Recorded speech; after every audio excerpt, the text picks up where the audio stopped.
Bonjour, vous êtes sur le point d'écouter un nouvel épisode de l'Instant Outdoor, le podcast outdoor dans lequel on partage les meilleurs conseils et histoires des acteurs du sport outdoor. Mon objectif est de vous inspirer et vous inciter à bouger en conservant votre santé grâce aux conseils et retours d'expérience pour se lancer et progresser dans votre sport. Nutrition, préparation mentale, entraînement, apprentissage, parcours de vie, on abordera ici tous les sujets sans tabou et de façon naturelle. Je suis François Hinault, fondateur de Planet Trail Productions, speaker, créateur de contenu pour les sports outdoor, créateur de la bière endurante et organisateur du Grand Raid du Finistère. Contactez-moi sur contact@planettrail.com, sur LinkedIn ou sur mon site planettrail.com. Bonne écoute. Salut Elodie, comment vas-tu ? Salut François, ça va ? Et toi ? Écoute, moi ça va super bien. Encore une fois, il fait super chaud en Bretagne. Ça fait plaisir d'avoir une météo comme ça aussi belle depuis ces derniers jours. On en profite un max. Ouais, c'est clair. On en profite parce que on ne sait pas ce que sera fait la semaine prochaine, donc il faut toujours profiter de l'instant présent. Exactement, tout à fait. Ça commence bien, c'est une belle phrase pour commencer. Alors Elodie, est-ce que tu peux te présenter s'il te plaît pour qu'on en sache un petit peu plus sur toi, qui tu es, d'où tu viens, etc. Ok, moi c'est Elodie, j'habite à Saint-Brévin, c'est à côté de Nantes on va dire, c'est sur la côte, j'ai 37 ans, j'ai quasiment commencé ma vie professionnelle on va dire comme coach sportif avec les enfants de 3 ans jusqu'à 18 ans. Et puis, envie de fonder une famille, j'arrivais plus à concilier les deux. Donc, du coup, j'ai décidé d'aller travailler dans l'aéronautique. Donc, comme tout le monde le sait, la région de Saint-Nazaire, comme Toulouse, c'est une grande région avec beaucoup d'aéronautique. Donc, aujourd'hui, je travaille chez Airbus comme en qualité. Et donc, du coup, voilà, aujourd'hui, je continue à profiter de ma passion dans le titre personnel et pour aider les gens qui m'entourent. Mais voilà, ce n'est plus mon métier aujourd'hui. D'accord. Et donc, tu avais passé quoi comme étude pour faire coach ? J'ai passé un BPGEPS APT, LTP. Donc APT, c'est activité physique pour tous. Et LTP, c'est loisirs tout public. Donc ça me permettait d'encadrer dans les centres de loisirs. Donc j'alliais le sport avec tout ce qui est activité manuelle. Donc c'était cool, quoi. C'était une bonne partie de ma vie. Ça a duré 10 ans et je regrette pas ce que j'ai fait. Ça m'a appris beaucoup de choses sur ma vie. Ça m'a surtout appris à parler en public et à savoir m'exprimer et partager avec les gens, quoi. Être tuteur, entre guillemets, de ces jeunes enfants qui sont l'avenir, quoi. Et alors, ce métier-là, tu dis que ça te prenait beaucoup de temps, ça t'arrivait du mal à tout concilier. Pourquoi c'était quoi ton rythme de vie avec cette activité-là ? Parce qu'il y en a beaucoup qui souhaitent faire ce type de BP, justement pour allier la passion du sport à son activité pro. Mais la réalité du terrain, c'est quoi ? La réalité du terrain, c'est que moi, j'avais la chance, j'étais dans une mairie, mais voilà, quand les enfants étaient à l'école, je faisais sport à l'école, dans une école, comme c'était une école privée, il faut pas forcément être enseignant, donc c'est l'avantage. Donc tout le monde peut aller enseigner le sport dans une école privée. Donc j'encadrais les enfants la semaine. Le soir, j'avais créé une école du sport, donc ça permettait aux enfants qui n'avaient pas les moyens financiers de prendre une licence, de découvrir plein de sports pour une licence à l'année de 10 €. Donc pour moi, j'estime que c'était abordable pour toutes les familles, parce que je me dis 10 € à l'année, c'est pas énorme. Et donc du coup, les enfants découvraient plusieurs activités. On fonctionnait par trimestre. Mais le plus gros problème, c'était que déjà, c'est compliqué de trouver un temps plein. Et ensuite, le deuxième souci, c'est que l'été et les vacances scolaires, on n'a pas de vie. Moi, je travaillais de 7h le matin jusqu'à minuit. Et donc, du coup, voilà quoi. On travaille le samedi, le dimanche. Moi, je partais en colo l'été du dimanche au dimanche. Donc, en fait, voilà. Quand on est célibataire ou juste en couple, ça va super bien. Par contre, le jour où on rencontre quelqu'un qui a des enfants, c'est un peu plus compliqué, on va dire. Parce que lui, il s'en va en vacances et nous, on reste au travail. Donc, c'est pas... Voilà, à un moment donné, c'était compliqué pour moi. J'ai pas eu le courage parce que j'étais trop jeune de me mettre à mon compte et enseigner le sport à mon compte, donner des cours de sport. Aujourd'hui, c'est une idée qui commence à mûrir. Je suis pas encore prête, mais voilà. Donc, mais je sais que je retournerai dans ce domaine-là quand je serai prête à franchir le cap. Hmm. Mais alors, je reviens sur ton association. C'est une association que tu avais montée pour les enfants, c'est ça, où tu faisais payer 10 euros à l'année? Ou C'était c'était... non, non, j'étais toujours salariée à la mairie. Et en fait, c'était une prestation qu'on offrait qui n'existait pas dans la commune où j'étais. Ah, d'accord. Voilà, c'était pas une Donc toi, tu association. étais salarié de la commune et là, tu proposais ce type de service-là pour ceux qui habitaient dans la commune. C'est ça, exactement. Ok. Parce que je me disais 10 euros à l'année, comment tu vis avec ça, ça fait pas grand-chose, quoi. Ok. C'est pour ça que, voilà, je le disais, c'était parce qu'on le faisait pour aider la commune, quoi. C'était une petite commune, on va dire plus campagne, donc les gens, pas avec les mêmes moyens que dans une ville, on va dire. Hmm. Ouais, évidemment, et puis ça permet aussi aux enfants qui ont juste envie de se bouger, ou les parents qui ont envie de mettre leur enfant à faire un sport mais qui savent pas vraiment quoi, d'aller découvrir quelque chose, et puis peut-être que ça plaira, peut-être que ça les orientera sur un autre type d'activité. Ça peut être un bon premier pas dans le sport, c'était ça l'idée? Ouais, c'était ça. C'était ça. Puis il y avait beaucoup d'enfants les parents venaient me voir en me disant, ils restent toujours devant la télé et le fait d'être avec des copains et puis, bah, sur moi, les enfants n'étaient moins devant la télé. Quand j'ai eu, au mois de janvier, des parents me dire, j'ai été obligée d'acheter des rollers à la Noël à mes enfants. C'est la première année que j'offre autre chose qu'un jeu vidéo, on va dire. Donc, ça fait plaisir d'entendre ça. Et alors, c'est toujours facile pour nous enfin, on est sportifs, voilà. C'est assez facile en fait pour nous d'amener nos enfants à faire du sport. Enfin, moi, j'ai pas l'impression de faire enfin, on fait une activité avec lui, mais comment dire, ce serait beaucoup plus facile. C'est beaucoup plus facile pour moi d'aller faire du sport, d'aller le faire courir, du vélo, que d'aller lui faire une activité manuelle. Et du coup, pour les parents qui sont pas sportifs du tout, c'était quelque chose qui était vraiment compliqué pour eux à faire ça. Ouais. Quels étaient Ah oui. les échos qui te donnaient Bah, le problème, c'était que comme eux, ils font pas de sport, par exemple du roller, ils allaient jamais se lancer dedans. C'est un sport quand même assez qui demande déjà à maîtriser avant de l'apprendre aux autres. Donc quand on le maîtrise pas, bah, c'est compliqué. Et puis bah c'est un peu la facilité. Sortir, c'est pas évident, surtout en hiver. Quand on fait pas ça, bah, les gens ils ont pas envie. Et puis il y a beaucoup de parents qui me le disaient, c'est tellement plus simple de le mettre devant la télé. Et puis moi je fais autre chose. Alors que moi aujourd'hui, si je fais du sport, aujourd'hui je cours. Bah, mon fils, il va être plus tard andrésienne et aujourd'hui, il m'accompagne avec son papa sur le vélo, quoi. Donc, c'est quelque chose pour nous qui est inné et on s'adapte pas. L'enfant ne s'adapte pas à nous et nous on s'adapte pas à l'enfant. On fait quelque chose ensemble, quoi. C'est tout. Bah, moi, je le vois comme ça. Ça permet de partager une activité. Parce que pour moi, devant la télé, on partage pas une activité. On est spectateur, quoi. Donc, de temps en temps, ça fait du bien, mais ça fait pas partie de nos priorités, nous. Non, c'est sûr que ça, ce serait un vrai sujet, ça, que je pourrais aborder avec peut-être quelqu'un qui travaille dans la sociologie ou des choses comme ça, et l'impact que ça peut avoir justement tous ces écrans sur. Alors, je suis pas forcément le meilleur placé parce que je travaille sur Internet tout le temps, donc euh, c'est aussi un peu difficile d'aller dire ne restez pas trop longtemps devant les écrans alors que j'y suis en permanence.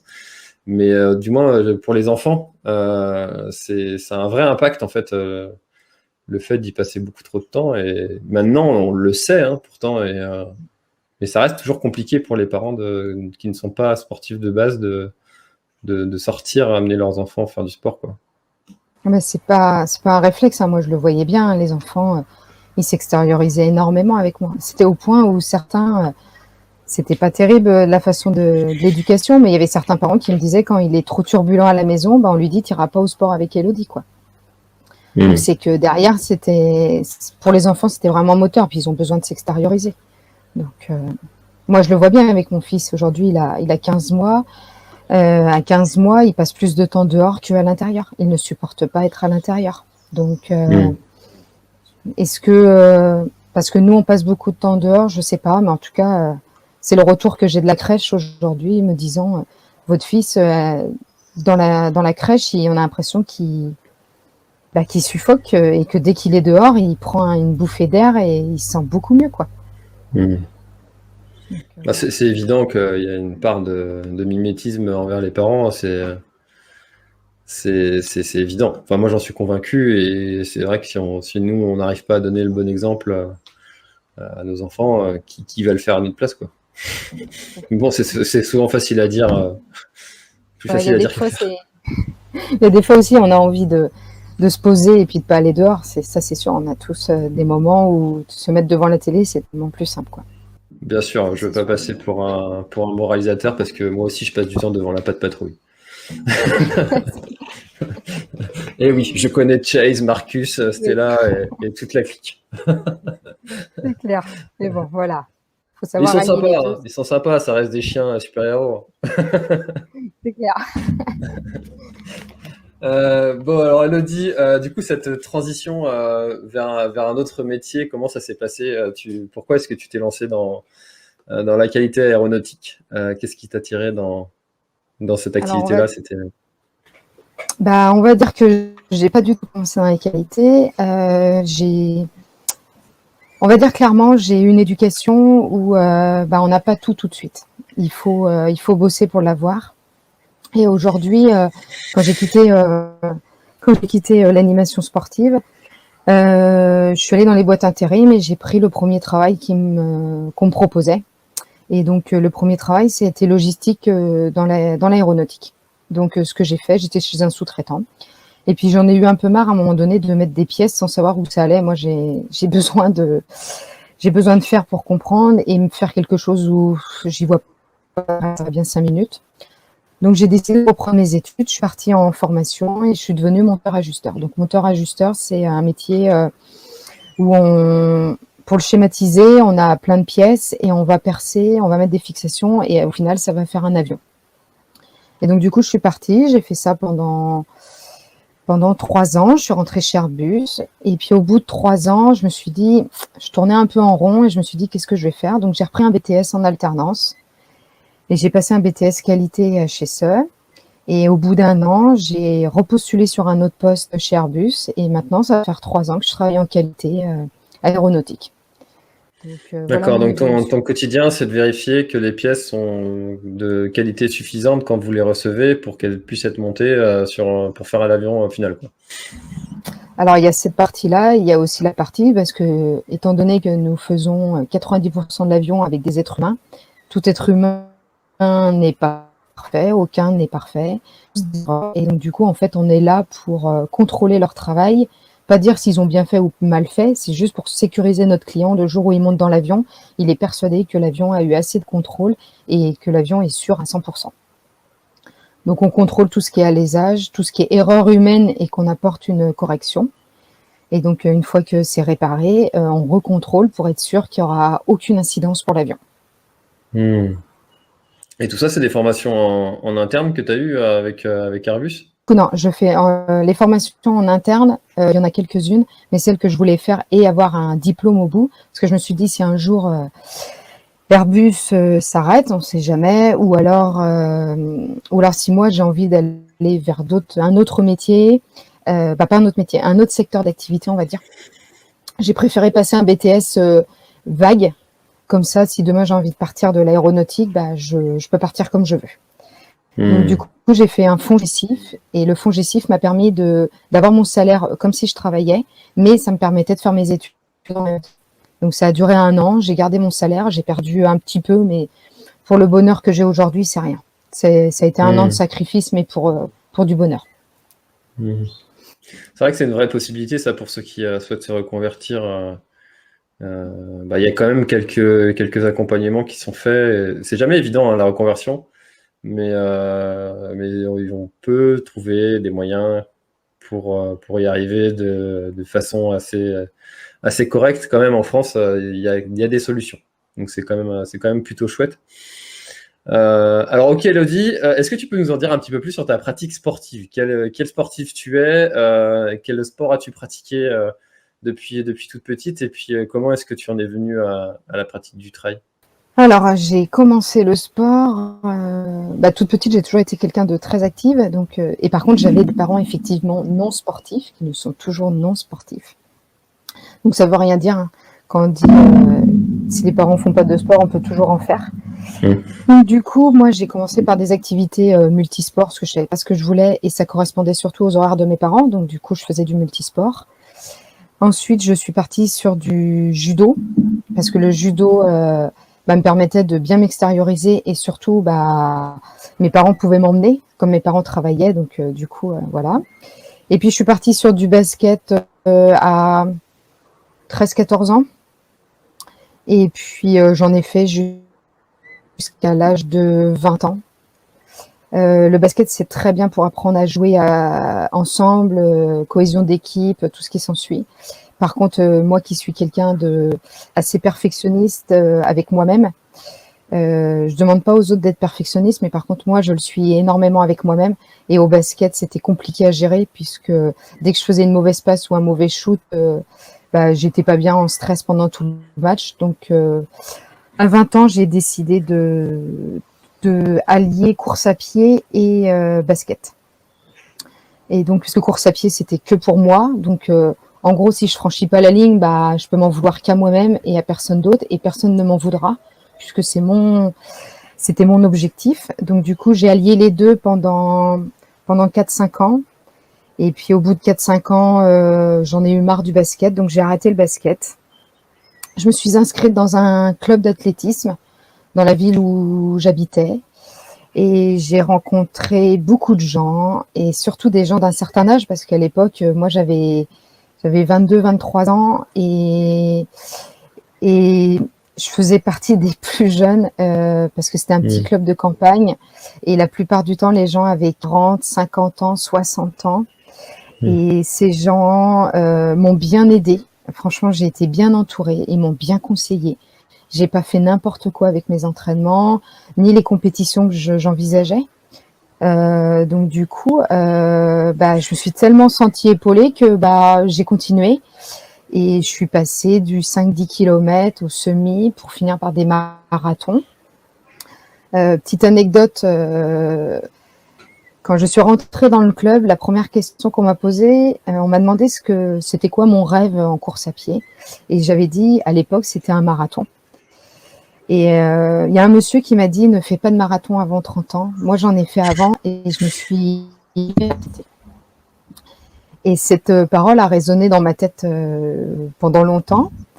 Et malheureusement, cette personne est décédée d'un cancer du foie. Et donc, du coup, quand elle est décédée, j'avais 28 ans. Et là, on m'avait proposé de faire un marathon et j'ai dit non. J'ai dit non, je n'en ferai pas, j'attendrai mes 30 ans. Et pour mes 30 ans, j'ai fait le marathon de Paris. Et voilà. Donc, ça a été, voilà, je ne pouvais pas, en fait, psychologiquement, je ne sais pas pourquoi, j'étais sûrement prête. Mais j'avais fait une promesse et je suis quelqu'un de parole et du coup, j'ai attendu mes 30 ans et je regrette pas. Je regrette pas parce que à 20 ans, on s'entraîne pas comme à 30 ans. Mais comme aujourd'hui, j'ai 37 ans et je m'entraîne toujours plus, je m'entraîne plus comme j'avais à 30 ans. Donc ah oui. C'est intéressant. Donc, Comment tu vois du coup les personnes qui vont faire de l'ultra trail à 18-20 ans? Après, je me dis qu'on est à 18 ans. Moi, personnellement, je me serais pas vue de faire un trail. Aujourd'hui, j'en fais parce que au niveau de ma tête, j'étais pas assez mature. J'aurais, je pense, fait n'importe quoi pour moi. Aujourd'hui, j'étais pas assez mature à 18 ans pour préparer un sac comme il fallait, pour m'entraîner comme il fallait. Gérer une course, c'est pas évident. Après, si les gens de 18 ans sont bien entourés, je pense que voilà, faut être bien entouré. Faut avoir des gens derrière. S'entraîner seul à 18 ans et se lancer dans des ultra trail à 18 ans, faut avoir une bonne tête bien remplie, je pense. Faut que ça soit des gens bien matures.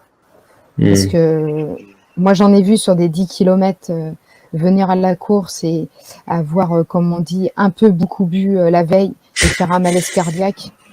Ça refroidit, hein, on va dire. Ouais.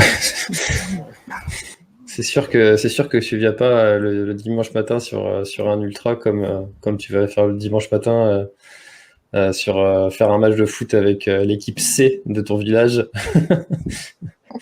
C'est ça. C'est pas la même chose. Ça dure un peu plus longtemps. Ok, bah, c'est vrai qu'on constate qu'il y a une vraie tendance au rajeunissement de ce sport qui est devenu un sport stylé, notamment grâce à des athlètes élites qui ont popularisé ça, et puis avec aussi avec certaines marques qui ont rendu ce sport un peu plus stylé. Et donc c'est pour ça que ça rajeunit un petit peu, mais c'est parfois bien d'attendre un peu avant d'aller taper dans des distances qui sont très importantes. Après, il y en a qui y arrivent très bien et c'est du cas par cas, c'est évident. C'est exactement ça. Tout le monde peut pas faire la même chose au même âge. Je pense puis quelqu'un qui a, je sais pas, je me trompe peut-être, on verra plus tard, mais quelqu'un qui a un papa ou une maman qui fait de la course et de l'ultra trail, je pense saura mieux orienter son enfant que si ses parents ne font pas de sport. Oui, bien sûr, il y a tout un, comme on le disait tout à l'heure, tout un apprentissage par mimétisme. Déjà, quand tu accompagnes tes parents sur des courses, que tu les vois faire certaines choses depuis tout petit, forcément, quand c'est ton tour, il y a des choses qui sont évidentes pour toi, qui sont des découvertes pour d'autres qui n'ont jamais vécu ça, quoi. C'est ça. Alors Elodie, donc maintenant tu pratiques l'ultra trail, tu as toujours été sportive, mais il y a quelque chose quand même qui t'est arrivé que nous on a appelé l'obstacle de vie. Est-ce que tu peux nous le raconter, s'il te plaît? Alors, pour resituer l'histoire, donc comme on dit, j'ai fait l'ultra trail. Il y a 3 ans de ça, j'ai fait l'ultramarin, j'ai fait les 89 kilomètres. Et suite à ça, c'était mon objectif depuis quelque temps. Et on décide de devenir. J'avais décidé qu'à la fin de la course, j'arrêtais pour un petit moment et on allait essayer d'avoir un enfant. Donc du coup, on essaye et puis malheureusement, comme plusieurs personnes, on passe par des hauts, des bas. Ça a mis un peu plus de temps que pour certaines personnes. Suite à 2 fausses couches, j'ai un mental comme on dit, sur une course, quand je prends un départ, si j'abandonne, j'ai la chance de ne jamais avoir abandonné. Mais si je devais abandonner, c'est qu'il y a vraiment, vraiment, vraiment plus d'issue. Et donc, pour l'enfant, c'était pareil. On avait décidé que on souhaitait être parents et qu'il faudrait vraiment qu'on prouve par A plus B que c'est vraiment pas possible. Donc, on s'est battu. Et puis, en août 2019, j'apprends qu'il y a un petit bébé qui s'est enfin installé. Et puis, il a tenu au-delà des 2 autres fausses couches qu'on a eues avant. Et donc, par choix, ça tout le monde le fait pas, mais moi par choix et en ayant eu 2 fausses couches avant, j'ai totalement arrêté le sport. J'ai totalement arrêté. Je me suis dit, voilà, c'est 9 mois. 9 mois, ça se récupère toujours dans une vie en course à pied. Par contre, je m'en voudrais si cette fois-ci, je m'entraîne et il se passe quelque chose. Donc pendant 9 mois, j'ai rien fait. J'ai profité de moi, j'ai profité du bébé pour le laisser bien grandir, bien profiter. Et puis, pour faire la chose, je fais 1,60 m et donc je fais 1,60 m, 55-60 kg, ça dépend. Et j'avais un bébé qui était pronostiqué pour du kilo 900. Et on était à 3 semaines de l'accouchement, on va dire normal. Et donc, du coup, ils font le choix de faire une dernière échographie le 15 avril en me disant, voilà, on va vous déclencher parce que là, le bébé risque d'être un bébé de plus de 4 kilos. Donc, du coup, on me déclenche. Le 15, ils décident toujours pas de sortir. Nous, on savait pas ce que c'était. On avait fait le choix de garder, la surprise jusqu'au bout. Donc on ne sait pas ce que voilà, donc le petit bout de chou, décide de rester bien au chaud, il était bien là. Et puis, le jeudi 16 avril, on dit: «Bah, on va quand même aller en salle, d'accouchement pour faire avancer». Donc bah, les heures tournent et puis, moi j'avais fait le choix d'avoir un accouchement naturel, le plus naturel possible, on va dire. Et donc du coup, on est passé par de l'acupuncture, on a fait plein de choses et Donc pas de et césarienne. puis Enfin, bah, pas de de pardon, pas de péridurale. péridurale. Excuse-moi, Non, non, non, je me suis t'inquiète, trompé de t'inquiète. mot. Péridurale. Donc pas de péridurale en vue, donc du coup, le petit bout de chou veut toujours pas sortir. Donc du coup, on passe à l'étape, on perce la poche des os et au moment où on perce la poche des os, tout ce que je vous raconte ensuite, je ne m'en souviens pas puisque ils ont percé la poche des os. Moi, j'ai juste entendu, ça va couler doucement, on va se rasseoir sur le ballon et on va attendre.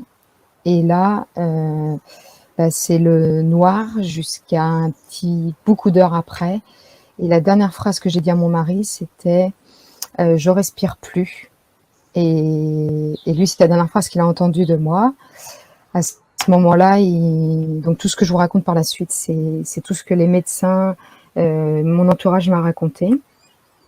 Donc du coup, ils m'ont mis en PLS. L'infirmière, pas l'infirmière, la sage-femme a appuyé sur un bouton, ça s'appelle le code rouge. Et mon mari m'a dit en même pas 5 minutes, même pas, je pense 2 minutes, il y avait plus de 15 personnes dans la pièce. Et ils ont fait sortir mon mari. Et en faisant sortir mon mari, ils m'ont emmené en salle, en bloc opératoire, je pense. Ils sont revenus, donc ils sont revenus 14 minutes après. 14 minutes après, en lui annonçant que le bébé était vivant et que tout se passait bien pour lui. Par contre, pour moi, c'était, on va dire, j'avais 1% de chance de m'en sortir. J'avais 1% de chance de m'en sortir, donc le bébé est né par césarienne. Pour la petite anecdote, c'est que tout le monde est arrivé en lui disant que le bébé était en bonne santé et il a demandé c'est un garçon et personne ne savait lui dire. Donc ils sont tous retournés voir si c'était un garçon ou une fille. Du coup, ils sont revenus en lui disant que c'était un petit garçon, que lui, il allait très bien, qu'ils l'ont quand même mis sous respirateur. Parce que le corps humain est bien fait. C'est qu'au moment où moi, je me suis arrêtée de respirer, le corps est capable de donner encore pratiquement 10 minutes d'oxygène. C'est ce qu'on m'a dit. Donc en fait, le bébé, comme il est resté entre mon arrêt respiratoire et l'accouchement, que le bébé sorte, il s'est passé 14 minutes. Donc lui, il n'avait eu aucun manque d'oxygène. Et effectivement, ils l'ont laissé 1 heure ou 2, je crois, sous respirateur, mais il a vraiment eu aucune séquelle. Il a eu beaucoup d'examens parce qu'il fallait vérifier si son cerveau avait été bien oxygéné. Donc lui, rien du tout, tout s'est bien passé. Et donc du coup, ils sont revenus quelques temps après voir mon mari en lui disant, bah voilà, on est pendant la période du coronavirus, il y a, comment dire, il y a la Covid, vous n'avez pas le droit d'amener d'autres personnes que vous-même, mais comme votre femme a très peu de chances de s'en sortir, je vous demande d'appeler quelqu'un de votre famille pour qu'il vous accompagne pendant toute cette période. Donc mon mari a eu la lourde tâche d'annoncer à mes parents qu'ils étaient les heureux grands-parents d'un petit garçon. Et comment dire, mais par contre que leur fille avait 1% de chance de s'en sortir. Donc ma maman a pris la voiture, elle a fait 3/4 d'heure de route, elle est venue, voilà, elle a pas réfléchi, ma maman. Et donc du coup, elle est arrivée, les médecins lui ont dit, voilà, il faut une seule personne en réanimation. Une seule personne en réanimation, votre fille ne s'en sortira pas. C'est quasi impossible. Toutes les personnes qui ont eu... en fait, ce que j'ai eu, c'est une embolie amniotique. Aujourd'hui, c'est une grossesse sur 80 000. Et cette embolie, à 99% de fois, soit on décède, soit on a beaucoup de séquelles. Donc du coup, voilà. Petit aparté, pour avoir plus de chances de me sauver la vie, ils m'ont enlevé l'utérus. Parce qu'il ne faisait plus il fonctionnait plus du tout et je perdais beaucoup de sang. J'ai été transfusée de 7 poches de sang. Du coup, ils ont préféré l'enlever. Donc voilà. Et alors une embolie amniotique, ça consiste en quoi? Alors une embolie amniotique, c'est le sang du placenta qui se mélange avec mon sang. Et étant donné qu'on n'a pas le même groupe sanguin, ça fait un empoisonnement du sang. Et l'empoisonnement du sang va monter au poumon, va faire d'abord l'arrêt respiratoire. Et ensuite, dans beaucoup de cas, ça fait aussi un arrêt cardiaque. Le médecin a été choqué, il faut le dire, parce que mon cœur est descendu à 20-32 pulsations. Et quand il est venu voir mon mari, il lui dit c'est pas dans la logique des choses, c'est pas normal que son cœur ne s'arrête pas. Et il lui a demandé ce que je faisais dans la vie. Et mon mari lui dit il court. Et il lui a répondu elle doit pas que courir des petites distances. Et il a dit non. Il dit elle fait des 100 bornes, des 120, tout ça. Et donc du coup, il lui a dit si votre femme s'en sort, ça sera grâce à ça. Donc mon cœur a tenu, il ne s'est jamais arrêté. Et donc du coup, je suis donc allée en réanimation. Et ma maman, quand elle est arrivée, elle a clairement dit ma fille s'en sortira. Le médecin lui a dit mais vous savez, ah oui, ma maman était. Bon, elle a dit ma fille ne décédera pas. Elle dit c'est pas possible, c'est inconcevable. Donc du coup elle dit elle fait plein de choses dans la vie et c'est pas possible. Elle se bat tout le temps, donc c'est pas aujourd'hui qu'elle va perdre. Donc c'était une vraie source d'optimisme. Elle était vraiment optimiste ou c'était finalement peut-être aussi un peu de déni? Non, parce qu'on en a reparlé il y a la fête des mères. On n'en avait jamais reparlé, donc un peu plus d'un an après, on en a reparlé. Et ma maman était vraiment persuadée. Pour elle, voilà quoi. Parce que l'instinct maternel. C'est ça. Et petit aparté, mes parents ont toujours été pas contre, mais avaient toujours une très grande peur quand je partais faire mes grandes courses. Mon papa et maman me disaient tout le temps, mais franchement, à quoi ça te sert? Dis-nous à quoi ça te sert. Et je leur disais, j'en ai besoin. Pour moi, c'est hyper vital. J'ai besoin de me dépasser. J'ai rien à prouver à personne. J'ai jamais rien prouvé à personne. Mais moi, j'ai besoin de me dépasser, quoi. Et donc du coup, aujourd'hui, ils me disent beaucoup moins de choses, quoi. Ils me reprochent plus d'avoir des défis un peu forts, quoi. Et ça fait passer un peu l'histoire. C'est ça. Donc, il a tenu, ils m'ont mis en réanimation, ma maman m'a soutenue, et puis mon mari était là, mais pour lui c'était compliqué, ça a été très compliqué, je pense que ça a été les 24 heures plus longues de sa vie. Lui, il y croyait que j'allais m'en sortir, mais il avait quand même peur, il se disait qu'est-ce que je vais faire sans ma femme? Comment elle a tellement toujours voulu être maman, tout ça. Donc pour lui, c'était très très compliqué les 24 heures. Heureusement que ma maman était là et qu'elle était confiante même pas à 100%, elle était confiante à 3000%.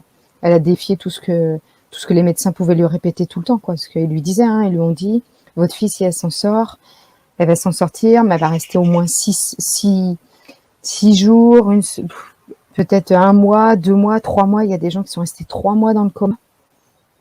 Et donc du coup, on va dire 12 heures après, je me suis réveillée, mais ça, je m'en souviens pas.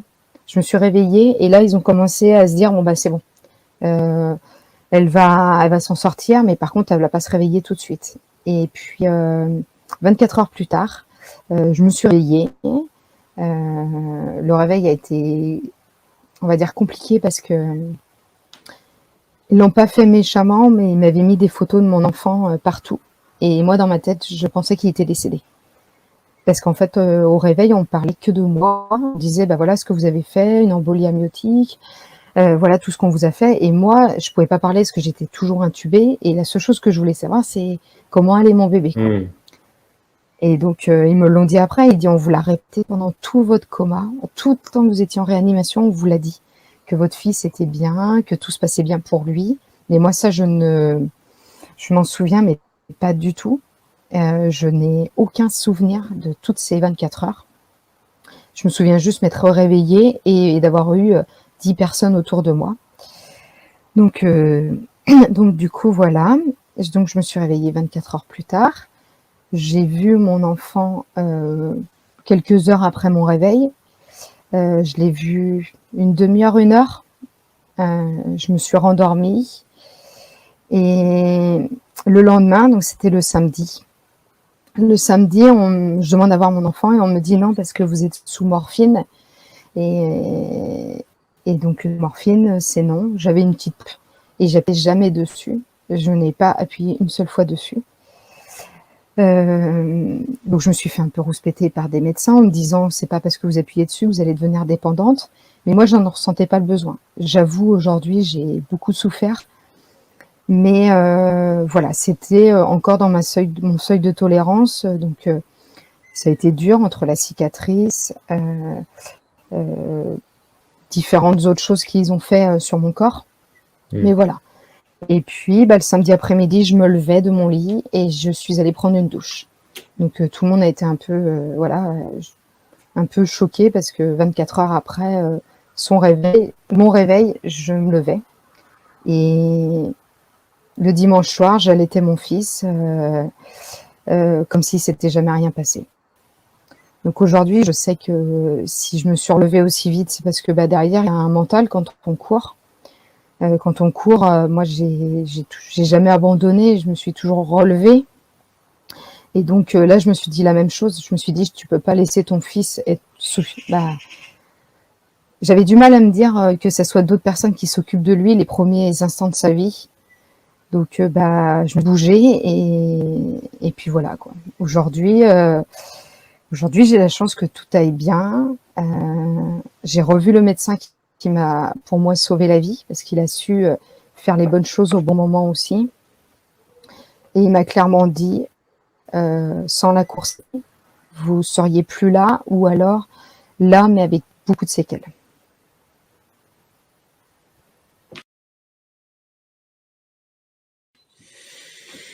Waouh! Je t'avoue que quand tu m'as raconté l'histoire, il y a eu plusieurs moments et j'imagine que les auditeurs, ça va leur faire pareil. Mais j'ai eu les poils qui se sont complètement hérissés. Surtout que c'est une épreuve qui est assez récente pour moi aussi, ayant une petite de 2 mois. Donc je vois très bien ce que ton mari a dû endurer et ce qui lui est tombé dessus aussi, parce que personne n'est préparé à ça. Non, personne. Puis, je l'avoue, hein, en parlant, ça faisait un petit moment que j'en avais pas reparlé. Moi aussi, hein, la voix est serrée. Ça s'entend. Ouais, mais c'est une épreuve de la vie qui nous rend plus forts et qui nous fait voir la vie, en tout cas pour moi aujourd'hui et pour mon entourage, complètement différemment. J'ai toujours été quelqu'un qui profitait de la vie, mais aujourd'hui, j'avouerais que j'en profite encore différemment, quoi. C'est quelque chose que je souhaite vraiment à personne parce que c'est sûr, hein, je me suis relevée 24 heures après mon réveil, 48 heures après mon réveil, je m'occupais de mon enfant comme si rien ne s'était passé. Par contre, j'ai l'honnêteté de le dire que 6 mois après, le contre-coup est arrivé, quoi. Donc voilà, on n'est jamais aussi fort, mais on apprend de ses erreurs. Je dirais pas que j'ai pas pris assez soin de moi, mais j'aurais dû prendre du temps pour moi. Mais voilà, c'est comme ça, on fait des erreurs. Tu dis ça par rapport à après l'accouchement, c'est tu t'es trop focalisé sur ton enfant, pas assez pris de temps pour toi, ta famille, et enfin ta famille, ton mari, je veux dire, parce que tu passais beaucoup trop de temps avec ton fils, et c'est ce contre-coup-là dont tu parles. J'ai culpabilisé. Quand comme j'avais pas été là dans les premières minutes de vie de mon fils, du coup, j'ai voulu rattraper ce temps. Et malheureusement, on le rattrape pas. Mm. On le rattrape pas, et c'est pas parce que je me suis épuisée auprès de lui que voilà. Après, j'ai fait le choix aujourd'hui, c'est qu'on en parle. Je lui en ai parlé, je lui ai tout raconté. Oui, il a aujourd'hui 15 mois. On pourrait croire qu'il comprend pas. Mais voilà, ça fait partie de notre histoire. Voilà, oui, c'est ça, c'est exactement ça. Et ça fait partie de notre histoire. Ça fait partie de notre début de vie à 3. Je souhaite pas du tout lui cacher ce qui lui est arrivé. Il a besoin de le savoir pour grandir aussi, pour s'épanouir. Il a besoin de le savoir. Et donc du coup, on en parle comme si, comme un accouchement normal, on va dire. Après, même si le mot normal, je suis pas très fan, mais voilà, comme voilà, on parle de comme voilà, c'est ça. Quand j'en parle de mon accouchement, je dis souvent qu'on a un accouchement particulier ou atypique. Et puis quand on me demande si j'aurai un autre enfant, la réponse, elle est j'ai fait l'enfant parfait à mes yeux, donc on a cassé le moule. Ah, c'est une très bonne image. Ouais. C'est génial. C'est vrai que on se fait tout un, surtout que toi, c'était quelque chose qui te tenait visiblement à cœur. C'est souvent le cas avec, pour avoir des amis qui ont fait aussi ce choix-là de ne pas avoir de péridurale, d'avoir les choses les plus naturelles possibles. C'est un moment qu'on s'imagine, qu'on s'idéalise, qu'on a envie de vivre d'une certaine façon. Et finalement, c'est un peu normal du coup d'avoir ce contre-coup-là derrière quand finalement ce scénario-là n'a pas pu se produire. Bah ouais, c'est comme moi je le qualifie, c'est un petit échec. Après, dans notre échec, j'aurais pu perdre beaucoup plus. Et le fait de ne pas avoir vécu un accouchement, c'est dur à vivre. Faut le digérer, faut mettre des mots dessus. Mais par contre, j'aurais pu ne pas vivre d'accouchement, être paraplégique, tétraplégique, ou je pourrais avoir un enfant en situation d'handicap très lourd, ou ne pas avoir d'enfant. Donc aujourd'hui, moi j'ai appris à vivre avec, et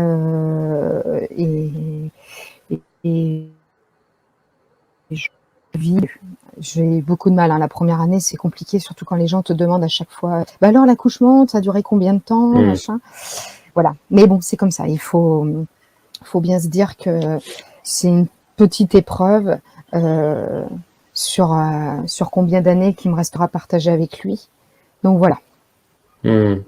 Surtout que c'est jamais malveillant en fait ces questions-là, parce que souvent c'est des gens qui s'intéressent sincèrement en fait à ta situation, ta vie, etc. C'est comme la question de bon alors les enfants c'est pour quand? Et alors le deuxième c'est pour quand?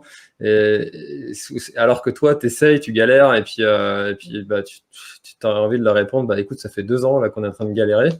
Mais tu peux pas répondre ça parce que t'as pas envie, c'est perso, c'est parce que si, parce que ça. Et là, c'est pareil, en fait, c'est des choses qui sont ultra intimes. Et t'as pas envie d'aller raconter à un collègue de travail ce qui t'est arrivé. Enfin, voilà, c'est difficile, en fait, socialement, après, derrière, de subir ça, en fait.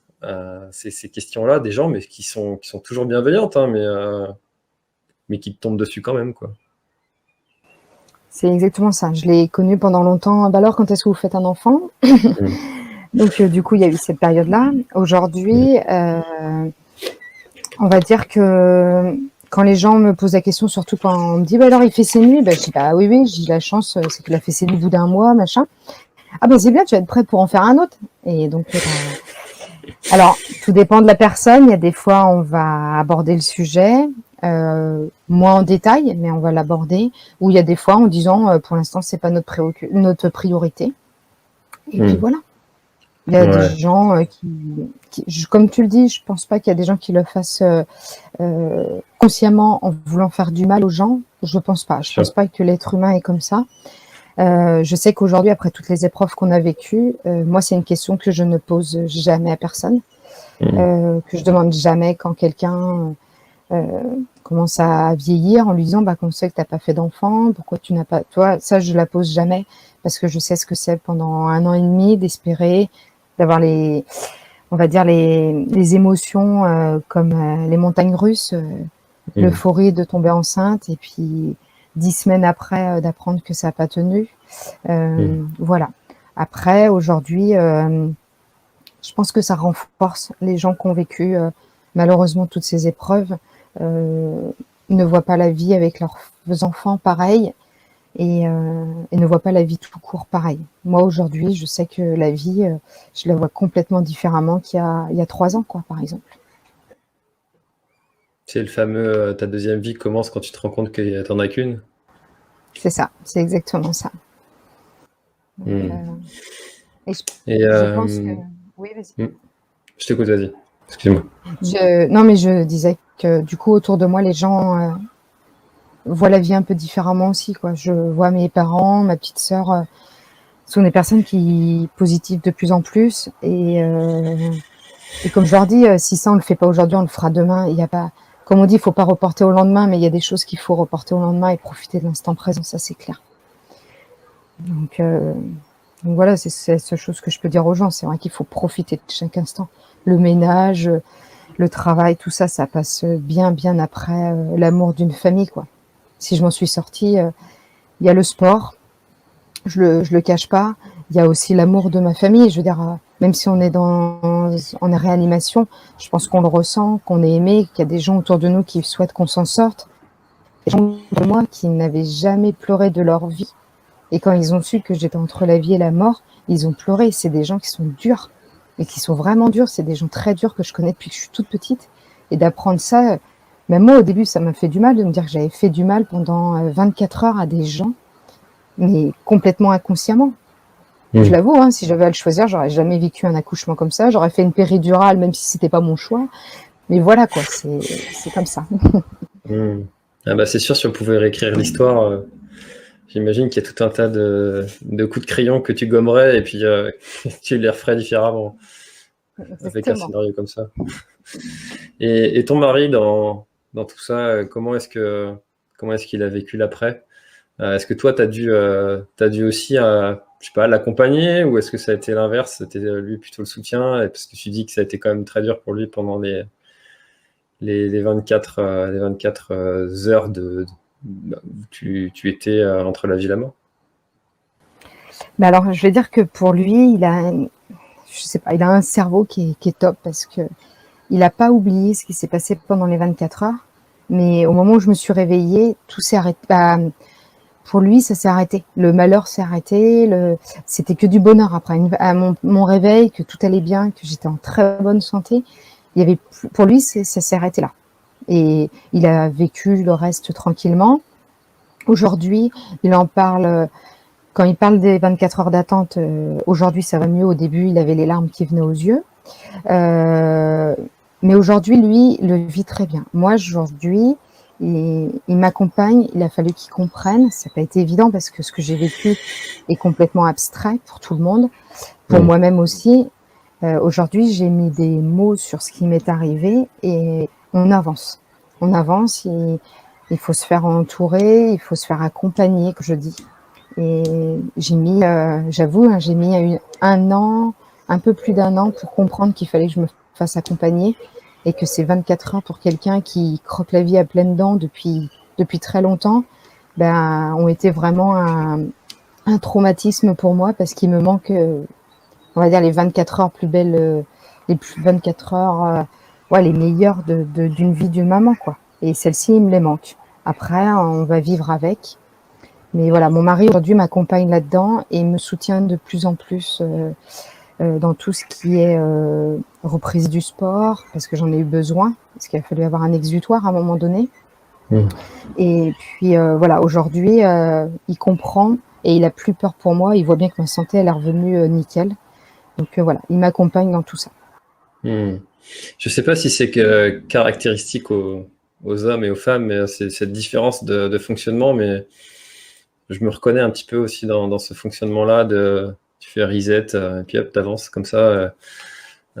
Comme souvent je dis à ma femme, à chaque nouvel an, hop, on efface tout, on recommence, on avance. Et ça aide. Ça a un côté énervant pour celui qui vit avec toi, parce que du coup, tu oublies pas mal de choses comme ça. Et ça a un côté pratique aussi d'oublier les moments qui ont été difficiles comme ça de ta vie, où tu préfères des fois ne plus t'en souvenir, plutôt que de les avoir en tête et puis qui te plombent un petit peu. Mais bon, c'est pas évident. Donc, comment s'est passée la reprise du sport suite à cette opération? Parce que on sait que la reprise du sport suite à une grossesse, suite à un accouchement, surtout que toi t'avais arrêté complètement en plus pendant tes 9 mois de grossesse, c'est jamais simple. C'est quelque chose qui est vraiment très suivi, très accompagné, avec des rééducations du périnée, rééducation pour certaines femmes de la ceinture abdominale, etc. Comment est-ce que toi, ça s'est passé cette reprise à la suite de l'opération? Alors, 15 jours, ouais, c'est ça, 15 jours après l'accouchement, je suis retournée voir le médecin qui s'était occupé de moi pendant toute cette mésaventure. Et il m'a dit clairement, il me dit, dans 2 mois, tu peux recommencer à courir tranquillement. Il dit, il dit, je le dirai pas à n'importe qui. Mais il dit, je sais que derrière, il y a des vrais entraînements, il y a quelqu'un qui est conscient de ses limites. Donc du coup, 2 mois pile poil après, j'ai recommencé à courir. Et là, ça a été très très dur. J'en rigole parce que quand on est capable de courir pendant 18 à 19 heures et que courir 5 minutes, c'est horrible, psychologiquement, c'est très dur. Faut pas se leurrer. La première sortie, je suis revenue, heureusement que j'ai un mental et que voilà, mais je me suis dit, mais je vais jamais recourir de ma vie, quoi. J'avais l'impression d'être un éléphant, je sais pas comment le dire, mais je me disais, mais c'est pas possible, quoi. Rien de courir, trottiner sur 100 mètres, c'était l'horreur, quoi. Donc, comme on dit, on n'a plus d'abdos. Et moi, pendant l'opération, pour pouvoir enlever l'utérus et voir tout ce qui se passait à l'intérieur, ils ont été obligés de m'injecter un produit ou de l'air, je sais pas exactement, mais en fait, ils m'ont fait gonfler énormément. Donc, quand je me suis réveillée, j'avais l'impression de ne pas avoir accouché. J'avais le même ventre que comment dire, quand le bébé était encore dedans. Donc, tout ça a été très long à perdre.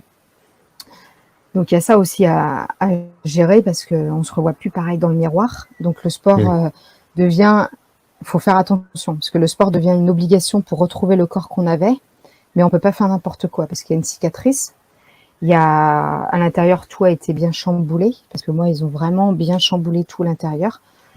Donc j'ai dû faire pendant le premier mois, on va dire 5, 10, allez 2, 3 fois par semaine, je courais 5 à 10 minutes. Et puis après, on est passé à une demi-heure, 3/4 d'heure, 1 heure. Et voilà quoi, la reprise est longue. J'ai alterné avec du renforcement musculaire parce que la sangle abdominale, elle revient pas comme ça. Je vais dire, pour être honnête, j'ai mis 1 an pour la refaire, pour que ça redevienne comme avant. Il m'a fallu 1 an. Il faut perdre les kilos qui sont là. Moi, j'ai la chance, c'est que j'en avais pris que 17 et je les ai perdus en à peine 3 mois. Donc, j'ai cette chance-là. Et donc, du coup, voilà. Aujourd'hui, je peux m'entraîner comme avant, mais j'avouerai que je fais 2 fois plus attention quand même. Quand j'ai une douleur, surtout à l'endroit de la cicatrice, avant, je me serais pas arrêtée. Aujourd'hui, je m'arrête. Donc, voilà. Je fais attention parce qu'aujourd'hui, je ne pense plus qu'à moi. Je pense aussi à ce petit bout de chou qui a besoin d'une maman et que c'est pas en faisant n'importe quoi qu'on avance, quoi. Là, c'est sûr. Et puis en plus, toi, tu connais les gestes qu'il faut faire de par ta formation de coach. Mais c'est vrai que la reprise, c'est jamais évident pour toutes celles et ceux qui nous écoutent, surtout celles d'ailleurs, ou ceux qui ont une femme qui est dans cette situation-là, et celles qui doivent reprendre. Faut pas hésiter à se faire accompagner il y a des kinés, je crois, qui sont spécialisés dans ce type de reprise suite à accouchement. Et Oui, parce que il faut pas hésiter. les abdos, Les abdos, ils ont complètement été distendus et la sangle abdominale, elle est vraiment plus là, quoi. C'est ça le plus important qu'il faut refaire, quoi. Et c'est là que, par contre, j'ai tiré on va dire, un enseignement de tout ça, c'est qu'aujourd'hui, je sais, alors on sait jamais à 100%, mais je peux comprendre quelqu'un qui se met à la course à pied sans avoir jamais fait de sport de sa vie. Moi, je savais pas ce que Ah oui, c'était. parce que tu l'as subi. Voilà. Ok. Tu vois ce que cette personne ressent pour l'avoir vécu suite à l'opération, quoi. C'est ça que tu veux dire? Et c'est exactement ça. Quelqu'un qui commence, je pense qu'il est dans le même état que moi j'étais il y a aujourd'hui quasiment 1 an, de courir 5 minutes et d'être essoufflé comme si on avait couru 3 heures, quoi. Donc, et d'avoir mal le lendemain, alors que les douleurs, normalement, moi je les connaissais vraiment quand j'avais fait une très très longue distance, quoi. Donc du coup, voilà, ça va permettre d'avoir un autre regard. Quand les gens me demandent, quand ils commencent à course à pied, du coup, je suis plus à même, on va dire, de bien comprendre leurs difficultés. C'est intéressant ce que tu dis, parce que c'est un peu ce qu'on appelle le syndrome de l'expert. C'est que quand t'es très performant, alors t'as pas besoin d'avoir un niveau d'élite non plus pour avoir ce syndrome-là, mais c'est que toutes les difficultés du débutant, finalement, tu t'en as plus conscience, ça devient des évidences en fait pour toi, et t'as même pas conscience qu'il y a ce problème-là qui était ton problème il fut un temps, quoi. C'est ça, exactement. Alors Elodie, quelle est maintenant ta pratique sportive 15 mois après cet événement? Alors, on va dire qu'aujourd'hui, j'ai un super objectif, on verra si on l'atteint. Je me prépare actuellement pour faire l'ultramarin, mais les 177 km. Et l'avantage, c'est qu'aujourd'hui, tout le monde me soutient dans ce défi, puisque tout le monde est conscient autour de moi que si aujourd'hui je suis encore là, c'est en partie grâce à la course à pied. Donc aujourd'hui, je peux me lancer dans beaucoup de défis sans qu'on me dise non, mais t'es sûr que tu veux le faire. Et donc voilà, et moi je me dis qu'aujourd'hui, je le prône autour de moi. Je demande pas à ce que les gens autour de moi fassent des choses comme moi je fais, mais je leur dis bien, faites du sport, ayez une activité physique. On ne sait pas de quoi est fait demain, et beaucoup de gens qui font une activité physique se remettent plus facilement de certaines opérations, se remettent plus facilement sur pied après telle ou telle chose de la vie. Et voilà, il faut pas non plus tout le monde doit pas faire forcément des ultra trails, mais déjà courir ou faire une activité physique, pour moi c'est important. Et c'est ce que je dis autour de moi. Mon entourage aujourd'hui, voire des collègues de travail, se sont mis à faire du sport. Le corps médical, quand ils sont sortis de mon opération, ils se sont tous retrouvés le lendemain en disant on va être obligé de se mettre au sport, quoi. Donc voilà, si j'aurais au moins servi à quelque chose pour toutes ces personnes qui étaient là pour moi, quoi. Donc non, je trouve que c'est important, l'activité physique. Je l'ai toujours su parce que j'en ai toujours fait. Moi, j'en avais besoin pour me vider la tête, mais aujourd'hui, je sais que derrière, il y a aussi quelque chose, quoi. Ça me permet d'avoir un corps en bonne santé et d'être mieux dans ma peau, quoi. C'est vrai que c'est quelque chose qu'on sait, parce que je vais pas dire qu'on a toujours entendu des gens nous dire que ils avaient réussi à vivre certaines situations mieux que d'autres qui n'avaient pas d'activité physique. Maintenant, quand on le vit soi-même et qu'on est en vie grâce à cette activité physique qu'on a eue, et qu'on a, c'est tout de suite beaucoup plus parlant quand ça nous concerne nous-mêmes, quoi. Tout à fait. Moi, je veux dire, le sport ne me sert pas que physiquement, il me sert mentalement aussi. Il y a des épreuves qu'on dépasse beaucoup plus facilement que quelqu'un qui fait pas de sport, je trouve, parce qu'on a une force de caractère. Moi, je vois bien autour de moi tous les gens qui courent, on a soit des objectifs professionnels, des objectifs, ne serait-ce pas de la vie courante, quoi, mais on se laisse. Moi, je me laisse plus abattre. C'est fini aujourd'hui. Voilà, je me dis que mon corps, il a été là pour moi quand j'en ai eu besoin. Faut pas se leurrer. Donc aujourd'hui, moi, j'ai pas le droit de baisser les bras, quoi. Faut se dire que Il faut vivre chaque instant, quoi, pour remercier Oui. le fait d'être toujours en vie, quoi. Alors, tu as un petit peu partiellement répondu à ma prochaine question, qui était que cet événement, qui est un événement profondément triste, on l'a vu, hein, pour toute ta famille et pour toi, et pour tout le monde qui t'entoure, ça a été un événement quand même sacrément dur à vivre. Mais on dit toujours que dans chaque événement difficile, il y a quelque chose de positif. Qu'est-ce que toi, tu dirais que cet événement t'a apporté de positif? Bah, le gros événement, c'est que aujourd'hui, j'essaye de plus en plus, hein, je dis pas que ça arrive tout le temps, mais les petites futilités, les petits trucs, bah, de passer au-dessus, quoi. De me dire qu'il y a bien plus grave dans la vie et que chaque instant qu'on profite pas à fond avec les gens autour de nous, bah, c'est des minutes perdues, quoi. Et ça, j'ai plus envie de le perdre, quoi.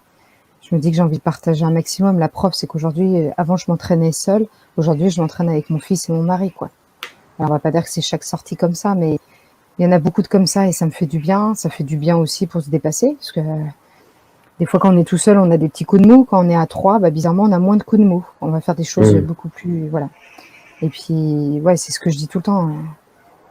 C'est que chaque instant vaut la peine d'être vécu. Même si c'est des mauvais moments, il faut les vivre à fond. Et aujourd'hui, je vis chaque instant à fond. Peut-être un peu trop pour certains de mon entourage, parce que moi, j'ai besoin de tout vivre à fond et de plus réfléchir.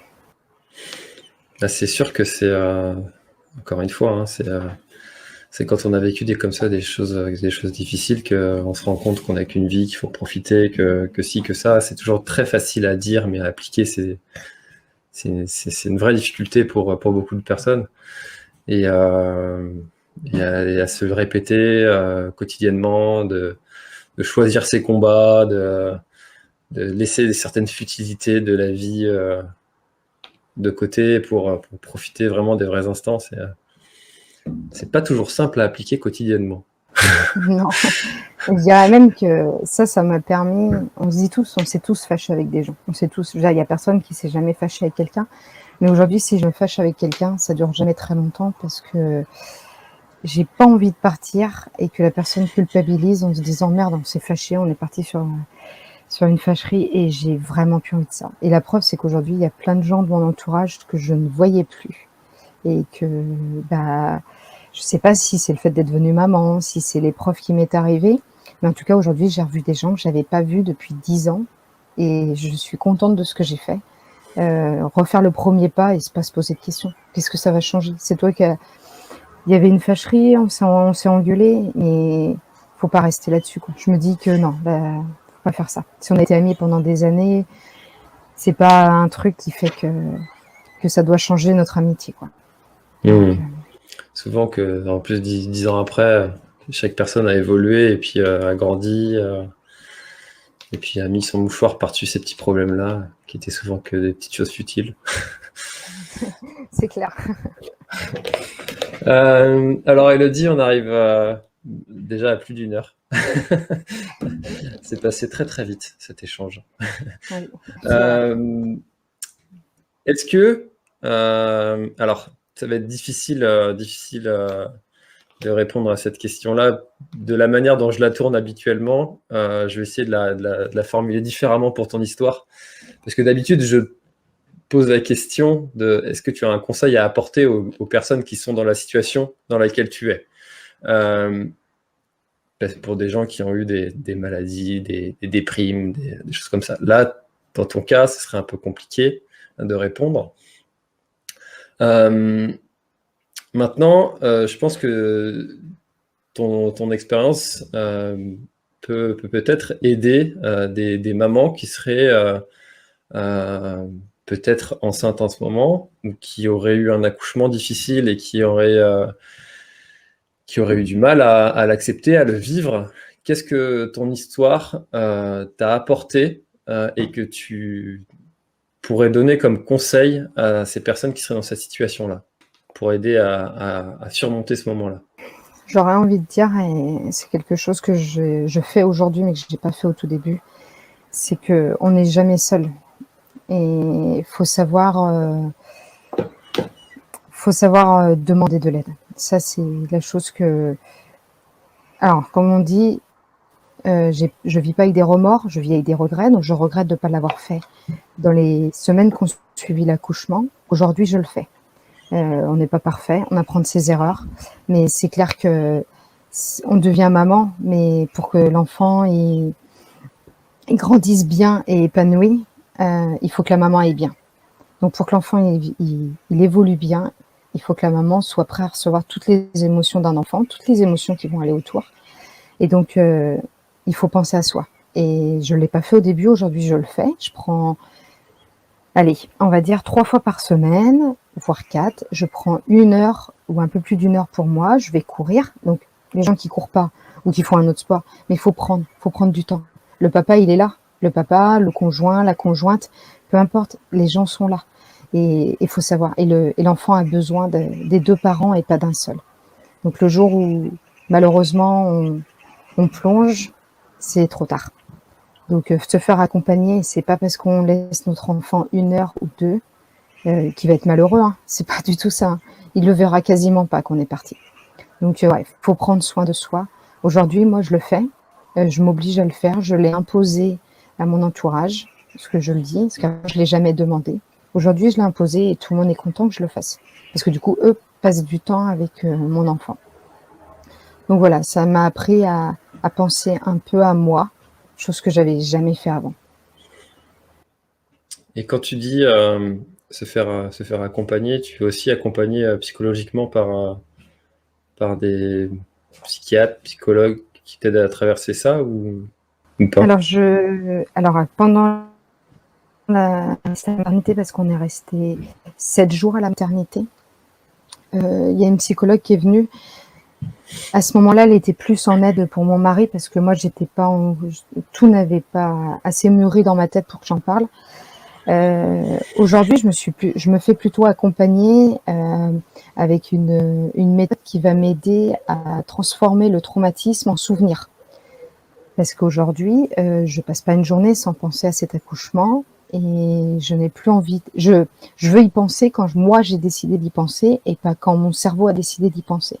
Donc là, je me fais accompagner pour que ce traumatisme devienne un souvenir heureux et pas un traumatisme.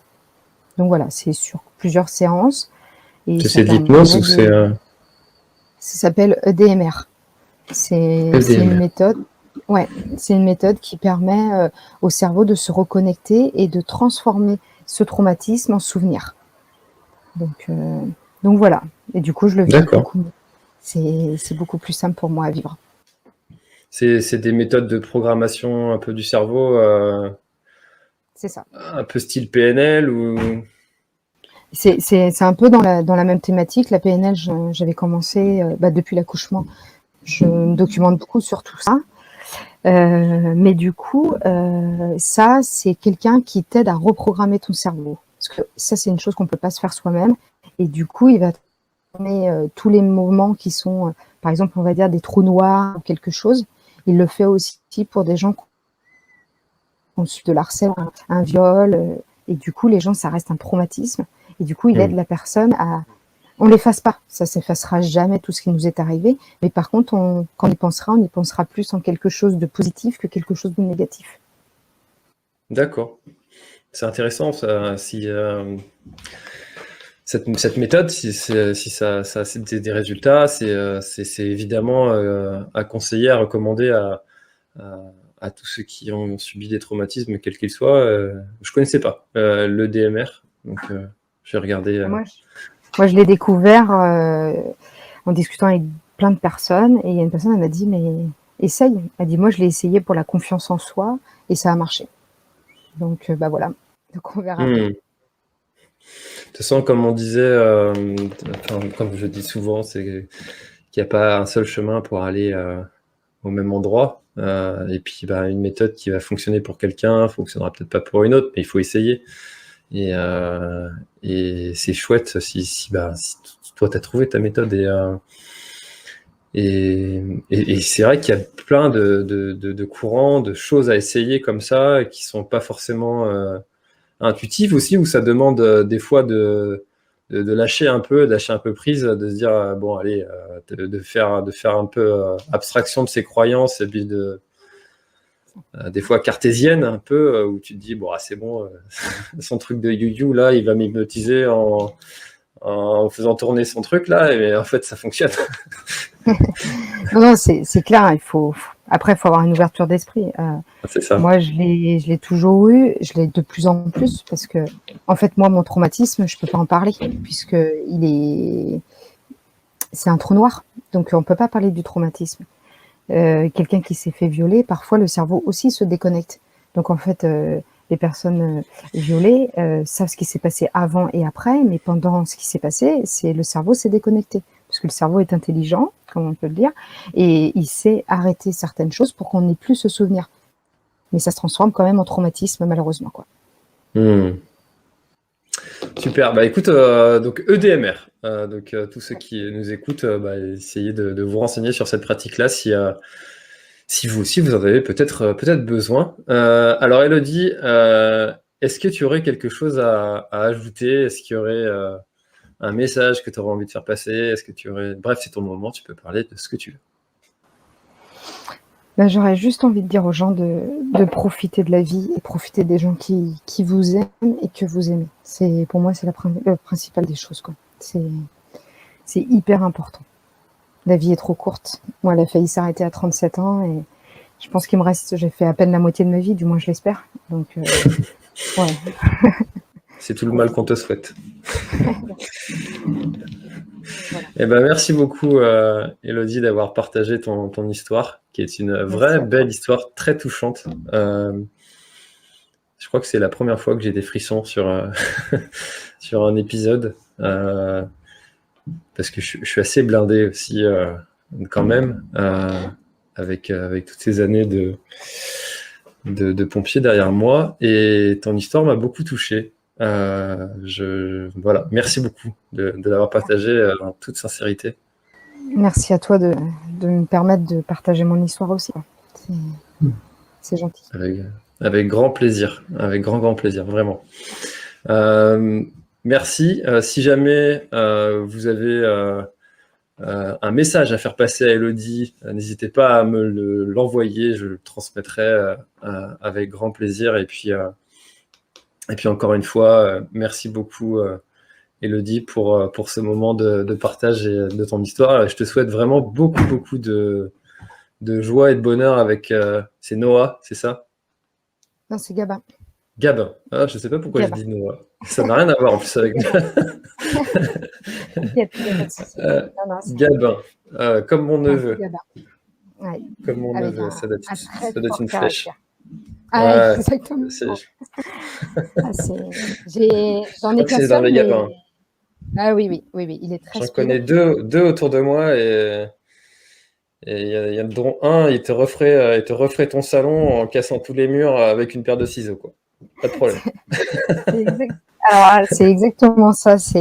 Il lui faut de l'activité et je me dis qu'heureusement que je suis quelqu'un d'actif parce qu'autrement, je serais dépassée. Bon, bah, c'est dans les Gabins alors. Si jamais vous voulez un prénom de quelqu'un de dynamique, choisissez Gabin. Voilà.